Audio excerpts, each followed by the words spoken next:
Mike Brown, the Commissioner for London on Transport. Thanks for joining us here at Highways UK. We're talking about highways. Of course, your background has been in running the underground system. The highways in London, though, are under huge pressure. Congestion is, I suppose, the big problem. We're moving towards a city of 10 million people by 2013. Can we cope? Well, I think we can. I think we just have to be more imaginative as to how we tackle the reality that London does have finite road space. It's got competing users in many cases, whether it's the great increase in cycling that we've seen and people obviously wanting safe, segregated ways to cycle and move around the city. Pedestrians, of course, our footways are getting more busy in parts of the city than they've ever been before. Of course, keeping the bus network moving, the huge increase we've seen in bus ridership in the last few years, the freight industry supporting movement of goods and services to serve the growing economy in London, as well as, of course, normal car and taxi and other users of our road network. So is your strategy, perhaps you could argue in the past it's been to try and push people off the roads. Is your strategy now to try and bring people back onto the roads? Well, no, it's not so much that. It's more about having a roads reliability improvement program, if you like. So how can people be more sure about the journey time it's going to take for each journey they make on the road? I think people, a bit like travelling on railways, actually want a bit of certainty that they can budget for a time window that the journey's going to take, whether that's actually cycling, whether that's on a bus, or whether that's in a car, or indeed whether that's delivering their goods or construction products for a building site, if you're one of those big businesses as well. So that certainty is really important. So I think the information flows, the use of data, the harnessing of greater data intelligence is a really important aspect to ensure we just ease the traffic through the network. But of course, money is very tight. Do you think you're making that link between good highways, lack of congestion, and economic growth? Actually making the link between having a good road system and really driving the economic growth of the nation? Yes, so we've got £4 billion we're now spending on modernising London's road network. That's the first time actually there's been any serious investment in our road network for decades. And that's about improving critical junctions, it's about improving the ability for cyclists to move around, for buses to move around the city, as well as actually tackling some of the underlying conditions of the road network in terms of its asset condition, which means that actually we're going to see less over time of remedial roadworks required at a moment's notice that aren't necessarily as coordinated as they might be, because we're able now to get in at source and tackle some of the issues. Sounds like planned asset management. Well, absolutely, planned asset management. We just haven't had the ability to do that before. So I think that's really, really important. And I think that does contribute to the economic success of the city, because if you can do that in a much more planned and coordinated way, you can give people the right information before and during their journey on the critical parts of London's road network, then that's got to be a helpful thing. So many people are actually out there using the highway network, and you spoke earlier at Highways UK, the conference here today, about the scale of people using the white vans, the cabs, the buses. But to many people, I suppose, the focus over the last 24 months has been around bikes. It's all about bikes. Do you think that pendulum has swung too far towards bikes?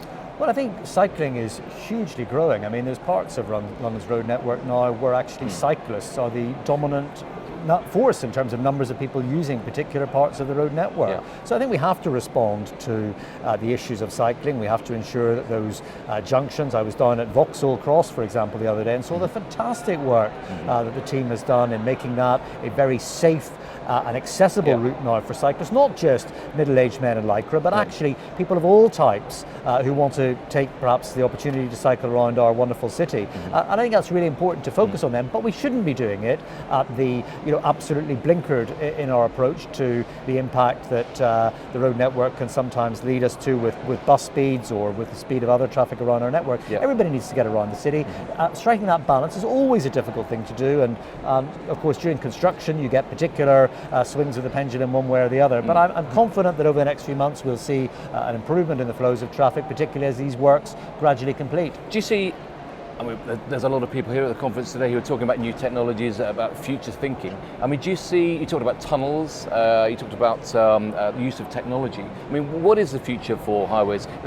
Is there something in your mind which is a radical big step? I suppose the Crossrail 2 for the highways network.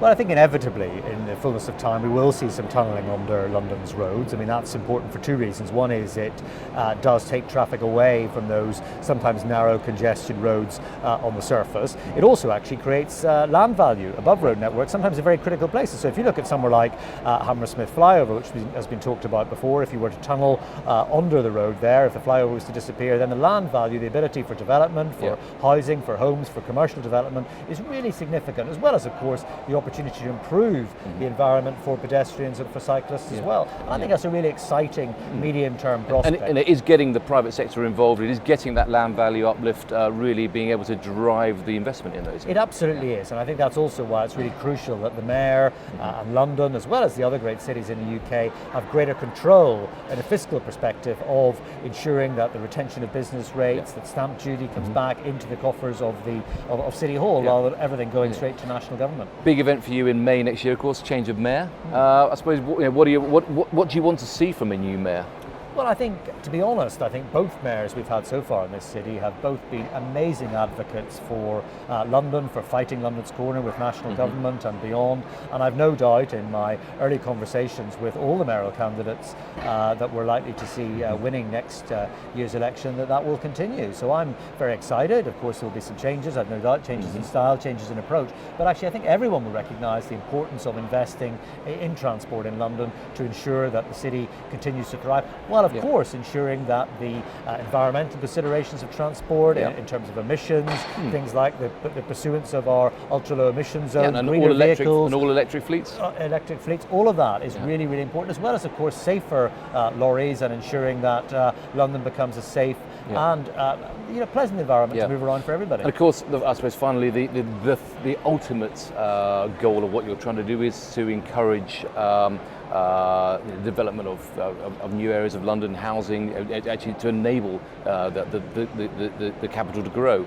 I mean, do you think that is possible by 2030 to meet these big targets of growth in London? Well, I hope so. I mean, we're doing a lot of work at the moment to ensure that we are working with property developers and others around potential building development sites. I mean, obviously there's some high-profile ones at places like Battersea, but actually also at places like Barking Riverside, which is a really exciting project. We're extending transport links, including the London Overground services, but bus links as well, and road network out to Barking Riverside. That's one example. We've got places like Chessington South, a real opportunity when Crossrail 2 gets delivered, which I hope it will by 2030. And really transform that area as well. I mean, Crossrail 2 in itself can create 200,000 new jobs, 200,000 new homes in the wider southeast region from the Solent to the Wash, and that's a really exciting prospect, I think, for our city.